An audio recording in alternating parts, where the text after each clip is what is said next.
começar a gravar primeiro. Agora sim. Essa então é a nossa segunda aula da semana 6, a primeira semana do módulo 2, né? A gente está começando um tópico novo e hoje a gente vai falar sobre sistemas de equações diferenciais lineares de primeira ordem, tá bom? Antes disso, deixa eu fazer um aviso importante aqui. Vocês devem completar os grupos ainda hoje, se possível. Eu preciso disso para acrescentar os grupos lá no Moodle e vocês conseguirem fazer os deveres da semana, tá bom? Então vamos completar isso aí direitinho. O Carlos teve algum problema de edição, acho que é um problema particular dele lá, a restante das pessoas está conseguindo fazer. Se não, me avisem que eu tenho que tomar uma providência, tá bom? Então tá certo, vamos lá, vamos começar a aula, né? Eu já tinha feito a motivação dessa aula na aula passada. A ideia de sistemas é estudar duas quantidades que dependem uma da outra, né? E a gente vai ilustrar essa situação aqui, como é que uma quantidade depende da outra e vice-versa, né? Então, como motivação, a gente vai considerar essas duas cidades, né, que tem um crescimento natural de 5% ao ano, todas duas o mesmo crescimento, mas tem um fluxo migratório de uma para outra. Da cidade C para a cidade D vai 2% da população. E depois da cidade D para a cidade C vão 1%. Então, como é que é a taxa de crescimento dessas populações? A gente indica o X, a população de C, o Y, né, a população do D, e aí então a gente tem o seguinte: qual a taxa de variação da população da cidade C? Ela cresce 5% ao ano, perde 2% para a cidade D, né, e da própria cidade D ganha 1%. Então é essa aqui que é a taxa de variação da população da primeira cidade. Veja que ela depende não só dela própria, da quantidade X, como também da quantidade Y. E essa é que é a novidade de sistemas, né? Então, o X não funciona, não depende, o X', né? Não depende só do X, mas depende do X e do Y. Da mesma forma para outra população. Ela cresce a 5% ao ano, né? Perde 1% para a primeira cidade e ganha da primeira cidade 2%. Então está aqui a taxa de variação da população da segunda cidade, né? Então também depende dela própria, mas também depende da população X, tá bom? Essa que é a ideia central então de sistemas, e é isso que a gente vai ver como é que funciona. A gente não vai encontrar uma solução, mas a gente vai encontrar um par, né, de soluções, tanto X quanto Y, tá bom? Ok. Aí então a gente escreve isso aqui desse jeito, né? As duas equações simultâneas, uma depende da outra, a outra depende do um, e você diz que isso aí é um sistema de equações diferenciais lineares de primeira ordem, tá bom? Então essa que é a motivação. Além dessa situação, eu já tinha dito, tem muitas outras coisas que você estuda com sistemas lineares, né? Por exemplo, um sistema famoso é o sistema presa-predador, né? Em que você tem a presa, a raposa, por exemplo, e o predador, que é o coelho, né? Ou gaviões e ratos, enfim, tem várias coisas. Então, quando, por exemplo, a população de ratos aumenta, a de gavião também aumenta porque tem muito alimento, né? Mas aumentando a de gavião, as de ratos começam a diminuir, porque, né, tem muita gente querendo comer os ratinhos, né? Então, tem uma oscilação entre essas populações, e descrever isso aí você faz por meio de sistemas também de equações, né? Uma população depende da outra, né? Outra situação é o nível de fluidos naqueles vasos comunicantes, né? um nível interfere no outro e o outro interfere no um. Então isso daí é outra situação assim. Em circuitos elétricos também aparece com frequência essa questão de sistemas. Então é uma coisa interessante, vale a pena a gente estar usando isso daí. Vamos abordar essa questão agora. Então tem um primeiro método que é bem interessante. Esses sistemas, de fato, estão estreitamente relacionados com o que a gente já estudou, que são as equações de segunda ordem. De fato, a gente pode resolver esse sistema usando equações de segunda ordem. Como é que a gente faz isso daqui? A gente faz o seguinte, a gente pega lá da primeira equação, isola o y de lá. Está aqui o y isolado lá da primeira equação. Ok. Então o y é isso daqui, e é dado, vocês estão vendo, só em termos do x. Né? Ok. Se esse daqui é o y, aqui está o y'. Então eu já tenho as duas quantidades, todas duas em termos do x.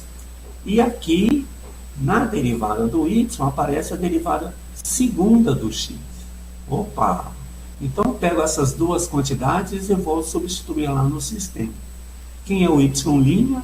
Por um lado é isso daqui, que a gente acabou de ver do lado de cá. Por outro lado, usando o sistema, tem que ser isso. Ok? O x a gente já tem, né? O x a gente tem, nós vamos manter. E aqui onde era y, eu vou substituir a equação que está aqui. Né? Aí faço essa substituição. Quando eu faço essa substituição, eu tenho esse lado igual a esse daqui. Uau! E esses dois lados só dependem do x. Então, simplificando essa conta, a gente vai chegar aqui. Vai chegar aqui, o x é a solução dessa equação de segunda ordem. Poxa, então é um jeito bem interessante, né? E, claro, os sistemas vão mudar, etc., mas a ideia é sempre a mesma, né?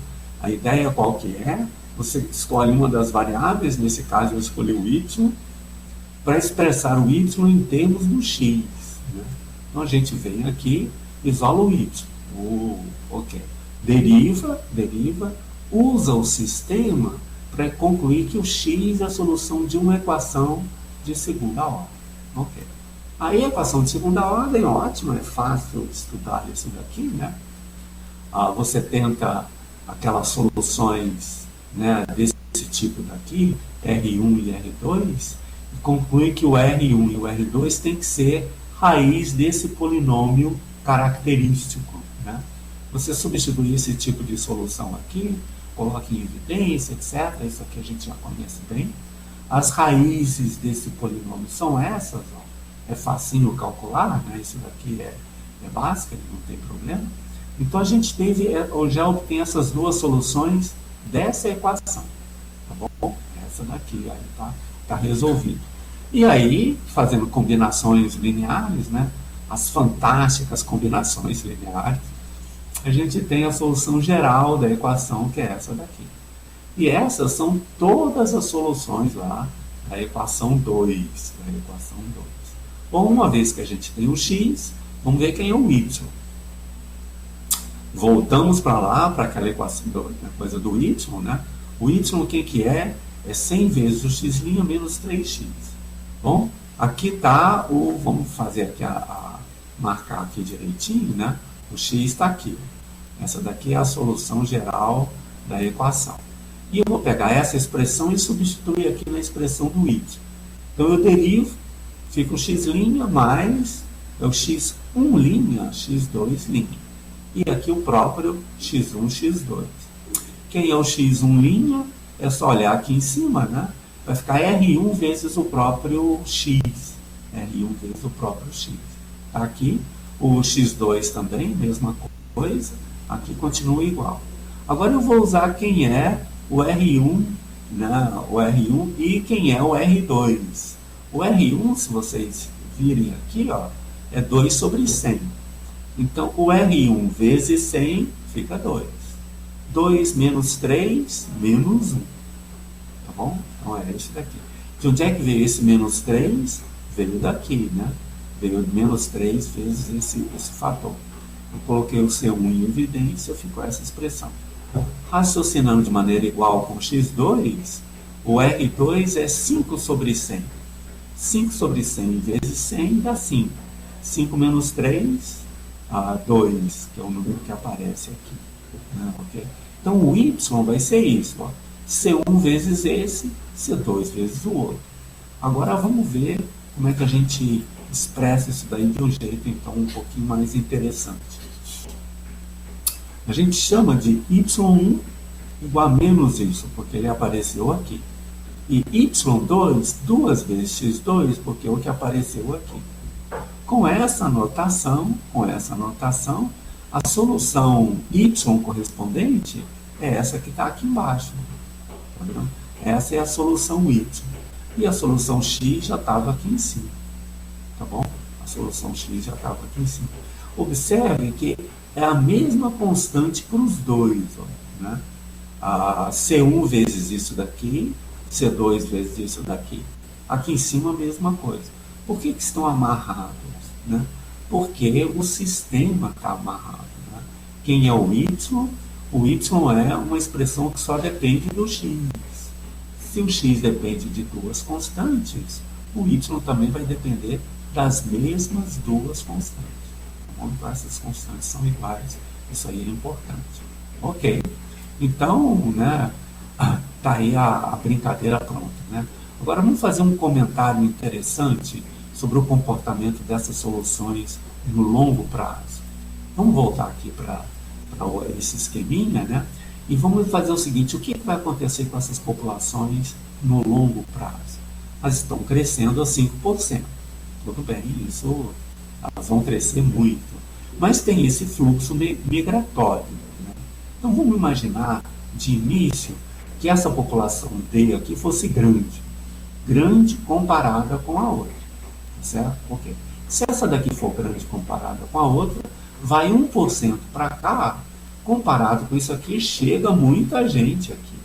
Chega muita gente aqui e sai pouco. Então, o que está acontecendo? Se essa daqui for grande, essa daqui vai para cá uma quantidade grande, e essa daqui era pequena, vem uma quantidade pequena. Com o passar do tempo, né, isso aqui, essa diferença de população que era grande, não é tanto assim. Passa a ser próximas umas das outras. E aí, o que você espera é que no longo prazo haja um equilíbrio de pessoas indo para cá e de pessoas indo para cá. Se tem mais pessoas, com o tempo tende a igualar com essa que vem de cá. Então, a ideia é que o fluxo entre as duas seja o mesmo. O que vai seja igual ao que vem. Né? Porque aqui está essa brincadeira. Ora, se o que vai é igual ao que vem, né, e isso aqui é 2% dessa população, isso aqui é 1% dessa população, para o fluxo ser igual, né, em números absolutos, essa população deve ser o dobro da outra. Por quê? Porque aí 1% dela é igual a 2% da outra. Então, o que a gente espera é que no longo prazo essa população seja 2 vezes essa. E olha só como é que funcionam as coisas. Vamos olhar aqui e fazer essa brincadeira. É isso que eu acabei de falar aqui, está escrito aqui. Né? Para os fluxos em valor absoluto serem iguais, as populações têm que ser uma ou o dobro da outra. Vamos comparar as duas populações. Ora, elas estão dadas por aqui, olha, né, essa população. Então tem aqui o y, aqui o x. Aí eu substituo as expressões e eu divido por essa e elevado ao r2 de t, porque o e elevado ao r de 2 de t é o maior crescimento. Né? Lembrem quem é o r2. O R2 é 5 sobre 100, enquanto que o R1 é 2 sobre 100. Então, esse aqui é o maior crescimento. Aí a gente vem aqui, né, divide tudo por esse valor, fica assim. Ó. E aqui fica C2 vezes 2. E aqui fica só o C2. Agora, essa diferença, R1 menos R2, é negativa. Então, quando eu fizer o limite, esse número aqui tende a 0. E aí vai tender a... Não, vai tender a 2. Ó. Então, de fato, a população da segunda cidade tende a ser 2 vezes a população da primeira cidade com o passar do tempo. Tá bom? Então tá aí, essa daí é uma coisa bem legal aí da gente ver. Tá tudo funcionando como devia. Então tá bom, o que a gente fez até agora? A gente, como se diz, motivou os sistemas por essas populações e não sabia resolver diretamente.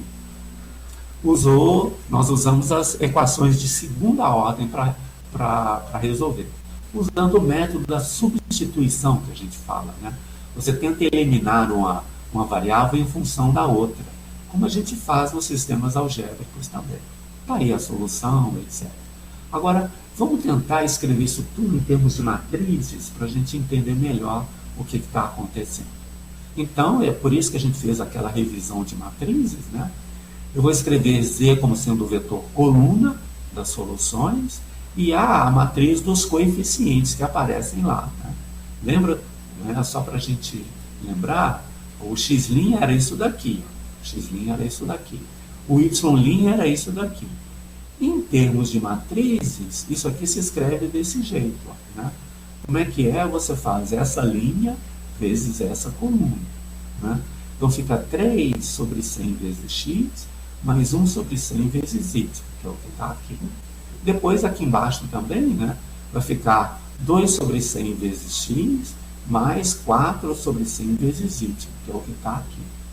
Ora, esse produto de matrizes, você escreve assim, é A vezes o Z. Poxa, e aí está uma maneira bem concisa, né, bem sintética de você escrever o mesmo sistema, né? Z', que são as derivadas, se deriva coordenada a coordenada, é igual a A vezes essa matriz. E assim é mais fácil da gente escrever aí, né? Essas coisas ficam bem simples. Então, lá o sistema se escreve assim, né? Z' é A vezes Z. Essa é uma forma bem bacana aí da gente escrever, fica mais simples, né? E também as soluções. Como é que a gente escreve aquelas soluções que nós obtivemos em termos de matrizes também? Vamos ver. Lembra quem era o x1? O x1 era essa exponencial, o x2 era essa outra. Eram as raízes do polinômio característico. Okay. O y1 era menos o x1, e a gente viu por quê, né? E o y2 é 2 vezes o L2, e a gente viu também por quê. Vale a pena voltar aqui um pouquinho e ver como é que esse y1 e y2 foram obtidos. Olha aqui, né? Como é que eles foram obtidos? A gente tinha o x1 e o x2, né? E tinha a expressão do y em função do x, né? Então aqui tem 100, aqui tem 3, a gente faz essa conta e chega que essa conta é assim, né? É menos o x1 vezes o C1 e 2 vezes o C2. Então a gente definiu, né? O y1 é menos, o y2 é 2. Tá bom, então tá aí, foram obtidas de lá essas coisas. Aqui agora está a solução. C1x1, C2x2, C1y1, C2y2. Aqui eu vou escrever em termos de sistema, colocando a constante C em evidência. Tá vendo? Fica x1, y1. E deixar o C2 aqui. C2, x2, y2. Tá bom? Ok. Agora, quem é o y1 é menos o de cima. E quem é o y2 é 2 vezes o de cima. Aí eu coloco o de cima em evidência. Né? T elevado a R em 1T, tá vendo? Isso tudo aqui de propósito para forçar a notação de matrizes. E a mesma coisa nesse outro daqui. Coloco em evidência, vem para cá. Né? Aí eu faço essa notação. Ó. Eu escrevo 1 e menos 1 como sendo o vetor V1. Escrevo 1, 2 como sendo o vetor, né, V2. Com essa notação, olha como é que as coisas ficam, né, ficam claras. Eu vou chamar de Z1 isso daqui, ó, essa parte que aparece aqui. Eu vou chamar de Z2 essa outra parte que aparece aqui. Se eu fizer isso, olha como é que a solução geral se escreve. Se escreve como C1, Z1 mais C2, Z2. Está aqui, né? C1, Z1 mais C2, Z2. Tá bom isso? Poxa, uma forma bem sintética, né? Bem concisa de você escrever a solução desse jeito daí. Tá bom? Então tá aí a brincadeira. A gente já escreveu. Então o que a gente fez até agora? Nós escrevemos o sistema com a notação de matrizes e escrevemos a solução que a gente obteve por um processo estranho, né, usando equações de segunda ordem. Nós escrevemos as soluções como também, né, combinação linear de matrizes. No fundo, isso daqui é uma matriz, né? Essa daqui é outra matriz.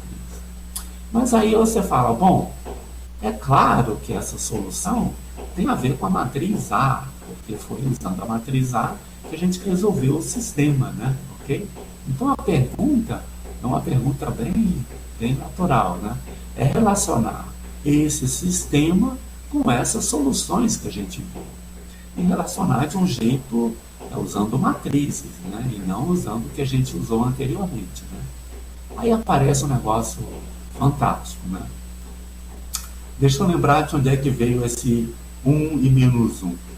Veio daquela expressão em que a gente tinha o x1 era isso e o y1 era menos isso. A gente viu de onde é que veio esse valor.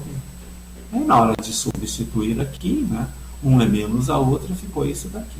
Então esse vetor foi obtido assim, usando soluções de segunda ordem. Mas olha só agora, se a gente olha em termos de matrizes. Vamos multiplicar o A aplicado a V1. Aqui está o A e aqui está o V1. Como é que é feita essa multiplicação? É linha com coluna, né? Então fica 3 sobre 100 menos 1 sobre 100. E do lado de cá, o que fica na segunda posição, né? 2 vezes 2 sobre 100 vezes 1 menos 4 sobre 100. Aqui. Aí isso daqui deu 2 sobre 100 e aqui menos 2 sobre 100. Eu coloco 2 sobre 100 em evidência? Não acredito. Olha só o que a gente chegou. Lembra que o 2 sobre 100 é um alto valor da matriz, era o R1. E esse daqui é o vetor que a gente escolheu, esse vetor aqui, né, o V1, que era 1 menos 1, o V1 é um autovetor associado na matriz. Uau! Então essa é uma descoberta fantástica, né? Poxa, a gente achou esses vetores, esses números, por um processo bem diferente e acabamos chegando no fato de que um é alto valor e o outro alto vetor da matriz, né? Aí eu faço a brincadeira de que, poxa, para o V2 é a mesma coisa, mas é tão legal que vale a gente repetir a brincadeira. Isso daqui é de fato interessante, né? A matriz está aqui, é a mesma matriz anterior, mas agora o vetor é o V2, é o 1, 2. Tá aqui, o vetor 1, 2. Lembra como é que a gente obteve esse vetor, né? O x2 é esse daqui e o y2 é 2 vezes ele. Então, na hora de colocar aqui em evidência, né, ficou aqui o x2 e aqui 2 vezes o x2. Isso é que deu origem a esse vetor 1, 2 que aparece aqui. Então, vamos agora multiplicar a matriz A por ele. De novo, você multiplica a linha com coluna, multiplica a linha com coluna, cai nisso daqui, isso daqui é fácil. Você coloca o 5 sobre 100 em evidência, que é o R2, e não, fica aqui com o vetor V2, que é o resultado. Puxa, agora sim ficou super bonito a relação das soluções que a gente já tinha encontrado com o sistema escrito em forma de matrizes, né? Olha só, o Z1 é isso daqui, é o V1 E elevado a R1D, ok? E o A aplicado a V1 é o R1V1. Então, olha só, eu vou derivar essa função. Quando eu derivo isso daqui, o V1 aqui é constante, né? Eu derivo usando a exponencial, fica R1 vezes V1. R1 vezes V1. Mas quem é R1 vezes V1? O R1 é um alto valor e o V1 um alto vetor da matriz, né? Foi o que a gente obteve aqui com essa brincadeira. Então isso é A aplicado a V1. Aí A aplicado a V1. Mas aí eu faço assim, né? Isso aqui é uma constante, ela passa para dentro, multiplicando, e fica multiplicando esse vetor V1. Eu coloco o A em evidência, fica assim. Uau! Então quem é o Z'? O Z' é A aplicado a V1. Puxa vida! Poxa, uma notação poderosa essa de matrizes, né? Poxa, é quase que uma derivada, como se fosse exponencial pura e simples, né? Vocês lembram da exponencial real, né? É essa mesma propriedade, era uma constante vezes ela própria. Só que aqui é tudo em termos de matriz, né? Também para o Z2, aqui já não é tão interessante repetir tudo isso para o Z2, né? Para o Z2 dá a mesma coisa, tá bom? Então essa aqui é a ideia que a gente está resolvendo. E depois que a gente vê isso, a gente pode pensar então no seguinte, olha, já que a gente descobriu como é que as coisas funcionam, vamos evitar passar para a segunda ordem e resolver as coisas diretamente nas matrizes, tá bom? Então, puxa, o que a gente fez até agora? Vamos colocar aqui só para a gente brincar um pouquinho, né? Tinha aqui assim, olha, do lado de cá os sistemas, né? E do outro lado a gente tinha as equações de segunda ordem. Vamos colocar assim, ok? Ok. Então a gente saiu de sistemas que a gente não sabia resolver, fomos para a segunda ordem. Resolvemos o problema. Voltamos para sistemas e aí a gente entendeu o que estava acontecendo. Tá legal? Então agora a gente vai fazer o seguinte, olha, em vez de ir lá e voltar, eu vou resolver as coisas todas aqui dentro dessa situação de sistema. Tá bom? É o que a gente vai fazer aqui agora. Tá legal? Então vamos ver como é que funciona essa brincadeira, né, de como é que funciona isso daqui. Então eu vou querer estudar o sistema Z' igual a A vezes Z. Isso aqui é um vetor coluna, isso daqui é uma matriz 2x2, e esse aqui é outro vetor coluna. E eu estou querendo resolver esse sistema. Então como é que eu faço? Eu tento solução desse jeito, um vetor vezes a exponencial. A exponencial aqui é exponencial real, né? Então esse Z é assim, ó.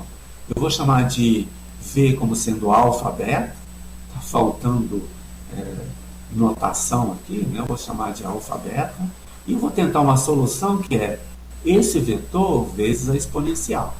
Significa alfa vezes a exponencial, beta vezes a exponencial. É isso que significa. E eu quero saber como escolher o V e o R para que isso seja a solução desse sistema. E agora que a gente já viu essa questão de alto valor e alto vetor, fica super fácil, né? O que eu vou fazer? Eu tenho que escolher o V e o R. Quando eu derivo o Z desse jeito, olha, derivo coordenada a coordenada, fica, né, a derivada do E elevado a RT, é R vezes isso, e eu faço essa derivada, fica assim. E se eu aplico a matriz, fica A aplicado a V vezes isso daqui. Tá? Agora, para uma coisa ser igual a outra, o que tem que acontecer? O A aplicado a V tem que ser igual a R vezes V. Uau! Se isso for verdade, está tudo resolvido. Né? Então, R deve ser um alto valor e V um alto vetor da matriz associada. Poxa, que bacana, né? E foi por isso que a gente reviu essa questão de alto valor e alto vetor na aula passada, né? Porque eles aparecem aqui em cheio na hora que a gente resolver esse sistema, tá bom? Então vamos ver agora como é que fica a solução. Então vamos lá. Ok, então, né, foi dito, a gente já viu, né, quem são os autovalores, os autovetores da matriz. Os autovalores são as raízes desse polinômio aqui. Estão lembrando como é que é? Né? Poxa, vamos voltar aqui um pouquinho, né? Para que isso aqui seja verdade, você escreve R vezes V, sendo R vezes a matriz identidade vezes V. E passa R vezes a matriz identidade para o outro lado. Né? Então você conclui que, poxa, A aplicado a R vezes V tem que ser igual a zero. A aplicado, né? A menos R vezes I, tudo isso aplicado a V tem que ser zero. Aí esse determinante tem que ser zero. A gente calcula esse determinante, é facinho, a gente viu como fazer isso na aula passada, né? Cai num polinômio que tem esses coeficientes. Ó. Aqui fica R2, aqui fica menos o traço da matriz A, e aqui fica mais o determinante da matriz A. Esse a gente viu, de fato, é sempre essa situação que acontece. Né? E a matriz identidade, né? O traço é a soma dos elementos da diagonal. Se a matriz A é assim, o traço é essa soma. Ó. É 7 sobre 100. 7 sobre 100. E o determinante, como é que você vai fazer? É 3 sobre 100 vezes 4 sobre 100, menos 2 sobre 100 vezes 1 sobre 100. Aí o polinômio dá esse daqui. Tá legal? Esse daqui é o polinômio. E as raízes desse polinômio, é só você fazer a conta, né? Não. São exatamente aqueles números que a gente tinha encontrado num outro processo, né? Deixa eu ver onde é que a gente encontrou esses números pela primeira vez, né? Nós estamos resolvendo um sistema de, né, fazendo aquele método da substituição. Vimos que o x era a solução dessa equação e o polinômio característico dessa equação é esse. Se eu dividir esse polinômio por 100, eu vou obter exatamente o polinômio que dá origem aos autovalores e aos autovetores da matriz. Está aqui, o mesmo polinômio. Então as raízes são as mesmas. Né? Ok, então a gente já achou as raízes, vamos agora achar os autovetores correspondentes. Aí tem que fazer uma continha. Né? Então o que a gente tem que achar? Isso aqui tem que ser zero. Né? Por que isso aqui tem que ser zero? Porque A aplicado a V tem que ser igual a R1 vezes V1. Essa é a identidade. Com a diferença tem que ser zero. Aí eu faço a conta. Né? A é essa matriz que está aqui. R vezes a identidade fica aqui, olha, né? R aqui na primeira linha, 0 na outra. 0 nessa daqui, R na outra. Faça a diferença de uma das duas, dá essa matriz. Resolvendo, dá essa matriz aqui. Né? E vocês percebem agora que, apesar de terem duas equações, uma é um múltiplo da outra. Né? E tinha que ser, porque eu quero uma solução não nula desse sistema. E para ter solução não nula, né, esse determinante aqui é zero, é só vocês fazerem a conta, foi escolhido para ser assim, né? E aí a equação de cima é duas vezes a equação de baixo. Então basta considerar a de cima. Né? Por exemplo, né, alfa sobre 100 mais beta sobre 100 é zero, né? Um é menos o outro, e se eu escolher, eu posso escolher como sendo 1 e menos 1. Então, esse é um autovetor correspondente. Certo? Okay. Para o outro vetor, para o V2, é só você substituir o R1 por R2 e o V1 por V2. Faz a conta, vocês vão achar isso daqui. O V2 é o vetor 1, 2. Né? E olha, não é coincidência, né? Onde é que esses vetores apareceram a primeira vez? Uau! Vamos voltar aqui um pouquinho. Onde é que eles apareceram a primeira vez? Olha só, né? Na hora que a gente fez essa continha daqui, sem saber que era autovetor e autovalor. Né? Apareceu por quê? Porque, né, o x1 era assim, o x2 assado. O y1 a gente definiu como sendo menos, e o y2 duas vezes. Coloca aqui na solução geral, tal. Olha aqui, ó, né?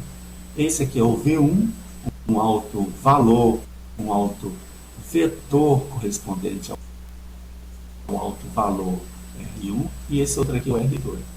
Poxa, então, sem querer, nós já tínhamos obtido esses autovalores e esses autovetores. Né? Isso aqui é curioso. Né? E aí, então, a gente tem essas soluções O Z1 é essa daqui, o Z2 é a outra. E quem é a solução geral? Aí a solução geral do problema. Poxa, bem interessante, né? Se você quiser usar uma notação bem explícita, né? Você escreve assim: Z1 é isso daqui, que é o X1, Y1. O Z2 é isso daqui, que é o X2, Y2, que a gente já tinha usado lá antes, né? Então, a solução geral, que é essa solução aqui, como é que ela se escreve? Ela se escreve assim: C1 vezes Z1 mais C2 vezes Z2. Faz essa conta, é a mesma solução que a gente tinha obtido antes, né? Tá bom? Poxa, então, tá bom. E aí vocês verem, então, que as coisas têm uma, uma via de mão dupla, né? Voltando naquela nossa brincadeira lá dos sistemas e equações de segunda ordem, né? Você tinha aqui sistemas, né? E tinha equações de segunda ordem. Vou colocar assim, né? Porque é só para a gente brincar. Então a gente sai de sistemas e vai para equações de segunda ordem, e sai de equações de segunda ordem e vai para sistema. Quer dizer, as coisas estão indo bem assim. Por enquanto, a gente só viu isso, né? A gente foi para lá e voltou. Agora resolvemos tudo aqui. A solução que a gente obteve resolvendo toda aqui era a mesma que a gente obteve indo e voltando, né? Agora a gente vai mostrar o contrário, né? A gente vai ver, daqui a pouquinho, que, puxa, se eu tiver um sistema de segunda ordem, eu posso vir para sistemas e, saindo de sistemas, voltar para a equação de segunda ordem. Tá legal? Ok. Agora, antes disso, deixa a gente só fazer uma observação, é o seguinte: por que essa daqui é a solução geral do sistema? Nós vimos que é uma solução geral do sistema, indo para a segunda ordem, a solução geral lá e voltando. Mas intrinsecamente, aqui dentro, olha só, a gente vai mostrar que essas soluções já são suficientes para a gente resolver esse PVI para qualquer condição inicial. Ora, se a gente resolve isso para qualquer solução, a condição inicial, no fundo a gente está pegando todas as soluções. Por quê? Pega uma solução qualquer desse sistema e veja qual é o valor dessas soluções no zero. Ora, como eu sei resolver esse sistema usando isso daqui, essa solução que a gente tinha é a mesma que a gente obtém fazendo isso daqui. Um raciocínio um pouco sofisticado, a gente vai abordar essas coisas um pouquinho mais adiante, mas se a gente conseguir resolver isso aqui para toda a condição inicial, isso significa que, no fundo, a gente tem todas as soluções do sistema são desse jeito daqui. Então, vamos ver como é que a gente resolve. A gente já viu, já é solução, né, do sistema, só faltam as condições iniciais. As condições iniciais são quais? É o x1 de 0 e y1 de 0, x2 de 0 e y2 de 0. Eu quero escolher constantes C1 e C2, de tal maneira que isso daqui seja igual a esse número dado, e esse outro aqui de baixo seja igual a esse outro número dado. Okay? Agora, qual é essa matriz?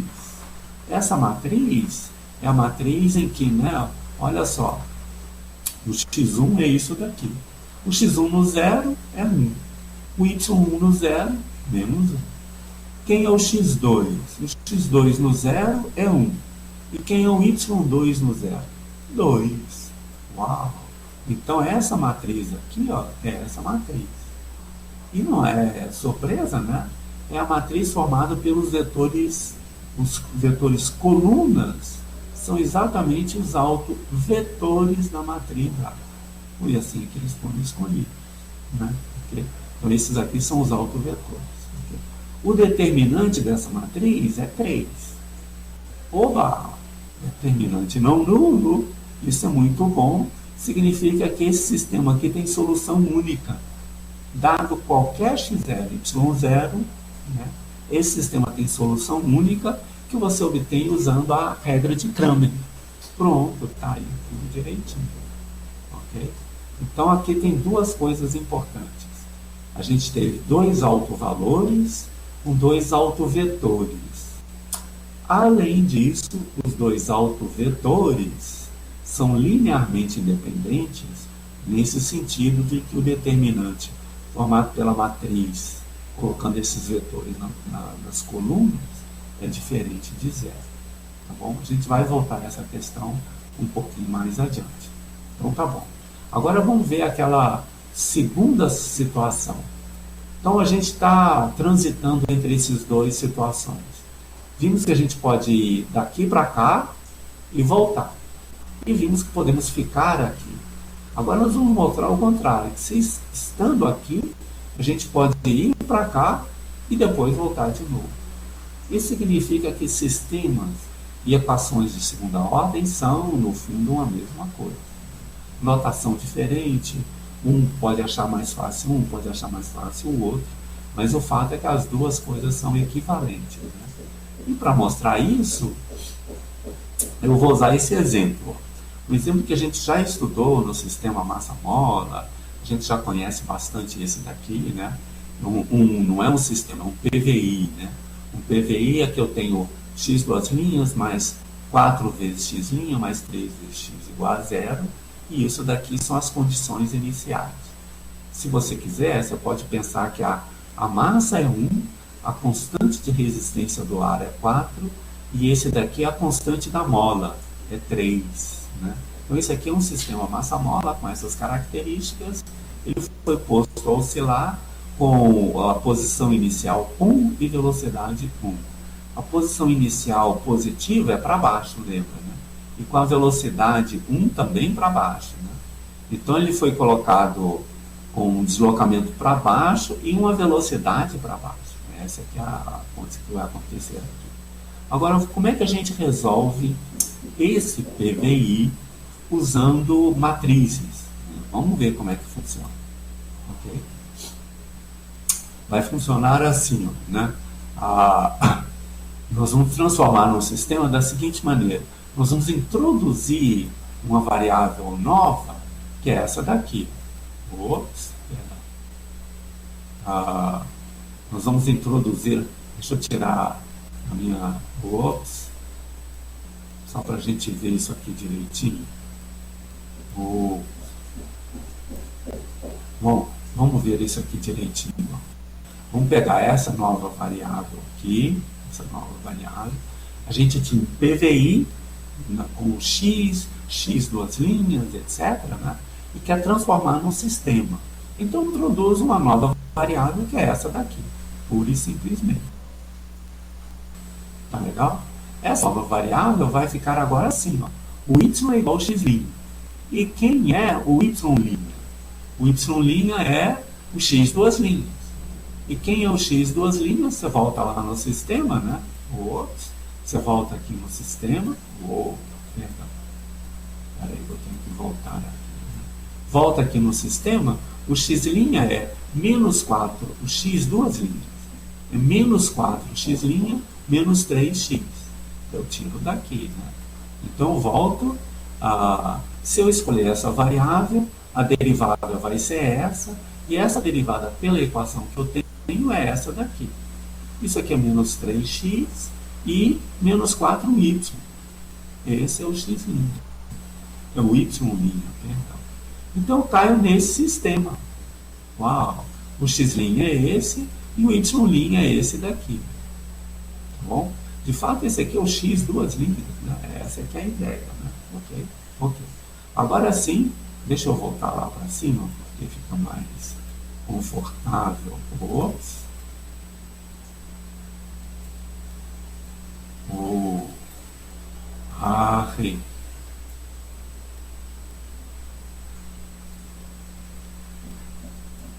Aí, agora sim. Então, a gente vai resolver esse daqui usando notação de matrizes. Então, qual é a matriz correspondente a esse sistema? É essa daqui, 0 e 1. Por quê? Porque o y só depende do x'. O y não depende do x. Mas o y' depende do x e do próprio y, né, nessa expressão que está aqui. Então, esse aqui é o vetor solução. Escrevendo desse jeito, fica essa derivada igual a vezes y. E as condições iniciais, né? O x0 era 1 e o y'0 era 1. Fica nessas condições aqui. Então, eu vou querer resolver o sistema agora, né? Resolver aquele PVI usando esse sistema daqui. Como é que eu faço? A tecnologia agora é aquela, né? Eu tento solução desse jeito, aqui. O R deve ser um alto valor e o V um alto vetor associado. Então, vamos calcular os autovalores. Faço aquele determinante.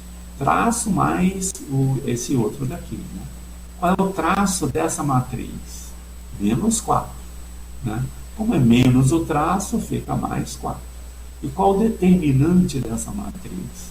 É 0 vezes isso, menos isso vezes isso. O determinante é 3. Então, fica aqui essa brincadeira que está aí. Okay? Aí você faz essas raízes, isso aqui é básica, é coisa simples, né? E eu tenho dois autovalores. Um que é ambos negativos, o menos 1 e o 3. O menos 1 e o 3. Tá legal? Aí, bom, usando isso daqui, eu vou agora querer saber quais são os autovetores associados. Então, quem é o autovetor V1 associado ao R1? É a solução desse sistema. Faz a conta, tá vendo? Olha, um mais o outro tem que ser 0. Uma equação é múltiplo da outra, um é menos o outro. Pô, então, esse daqui você pode escolher assim. Né? No fundo, seria alfa menos alfa. Mas eu posso escolher o alfa igual a 1, esse aqui é um autovetor. Né? Para a outra conta, vai ser esse daqui. Certo? Ok. Então, quem são as soluções? As soluções, você vai ter essa solução aqui, que vai ser o Z1. Eu vou chamar isso aqui de X1 e Y1. E o Z2, que é esse daqui, que eu vou chamar de X2 e Y2. Agora é menos 3 vezes. E aí, por superposição, a solução geral é essa daqui. Opa, vamos marcar isso daqui. Isso daqui de novo, essa daqui é a solução geral aí do seu sistema com esse negócio daqui. Okay? Agora está faltando as condições iniciais, mas as condições iniciais agora é fácil. Né? Você vai avaliar no 0, tem que ser o vetor 1, 1. No 0, lembra? Dá exatamente a matriz cujas colunas são os autovetores. Esse determinante é 3, como a gente já tinha visto, né? E como é que a gente resolve esse sisteminha usando Kramer? Esse determinante aqui, olha, é 3, é do exemplo anterior, né? Esse determinante agora vai ficar menos 3 mais 1. É menos 2 esse determinante. E aí, por Kramer, como é que a gente resolve? Quem é o C1? Você divide pelo determinante da matriz, e aqui fica o determinante da matriz, que você troca a primeira coluna pelos termos independentes, os termos não homogêneos. Aí faz esse cálculo, esse daqui é 2.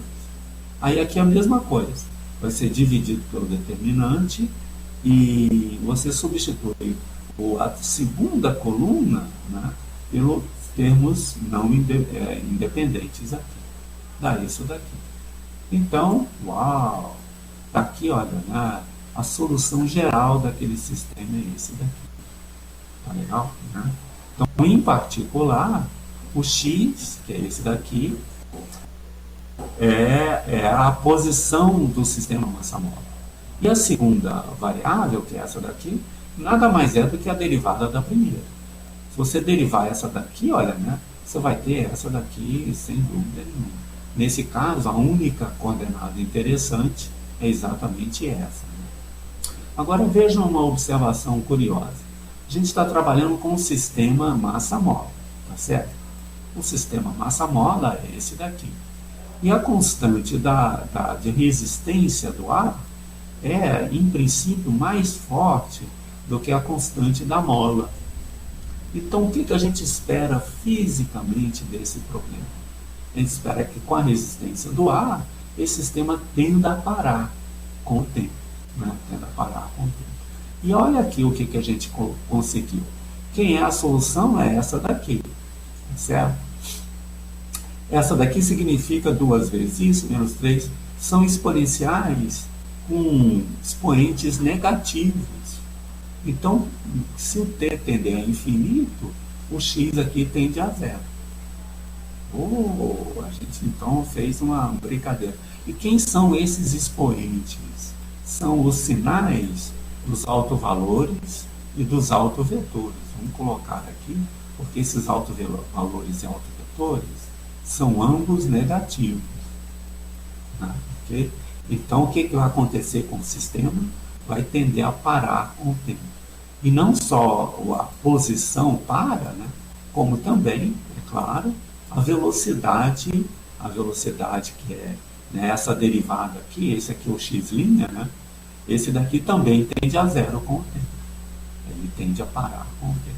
Então, veja, o sinal dos autovetores, o sinal dos autovalores é importante, né? Isso quer dizer que essas soluções aqui tendem a zero, essas duas aqui tendem a zero, com o tempo. Então, o sistema tende a se estabilizar. É exatamente o contrário do que aconteceu com o primeiro sistema. Vamos voltar aqui só um minutinho. O primeiro sistema que a gente colocou, das populações. Lembra, a população aqui crescia a uma taxa de 5% ao ano. Essa crescia 5% ao ano, essa crescia 5% ao ano. A gente obteve exponenciais como solução, mas é claro que não podem ser exponenciais decrescentes, né? Essas populações vão continuar aumentando indefinidamente. E, de fato, quando a gente calculou os autovalores e os autovetores, a gente viu o seguinte, quem eram os autovalores dessa matriz aqui. Aqui, olha, né? Um autovetor era 2 sobre 100 positivo. E o outro autovetor era 5 sobre 100 positivo também. Né? Então, as soluções iam ficar essas aqui, olha, né? Onde, cadê o método dos autovalores que a gente encontrou? Só um minutinho. As soluções seriam essas aqui, ó, né? Seriam essas aqui, o Z1 assim, o Z2 assado. E quem eram o Z1 e o Z2? Aqui era 2 sobre 100, aqui 5 sobre 100. Ambos positivos. É claro, então, que essa solução vai tender a ficar muito grande sempre. Né? Então, o sinal dos autovalores é uma coisa super importante para você. Né? Ok. Agora, o comentário final é o seguinte. Ok. Chegamos aqui e vimos o seguinte. Equação de segunda ordem e sistemas são equivalentes. Né? Nós consideramos os exemplos em que o polinômio característico lá da matriz tinha raízes reais e distintas. Ok? A gente ainda não considerou o caso, por exemplo, de raiz dupla e nem considerou o caso também de raízes complexas. Nós já fizemos isso para as equações de segunda ordem. A gente viu, se a raiz for complexa, a gente usa aquela fórmula de Euler fantástica, né? E consegue soluções reais. E para um alto valor duplo, a gente fez aquele método de redução de ordem. Então, a gente vai agora fazer uma situação semelhante para o caso de matrizes. Está faltando considerar duas situações diferentes por caso de matrizes, né, que a gente vai considerar da próxima aula. Uma é quando os autovalores são iguais, e aí a gente tem uma solução só, e a outra é quando os autovalores são complexos. E aí a gente tem que fazer um artifício para conseguir as soluções reais de novo. Né? Então vocês estão vendo que um estudo é muito paralelo, né, do outro. E o que você faz num caso, faz no outro, etc.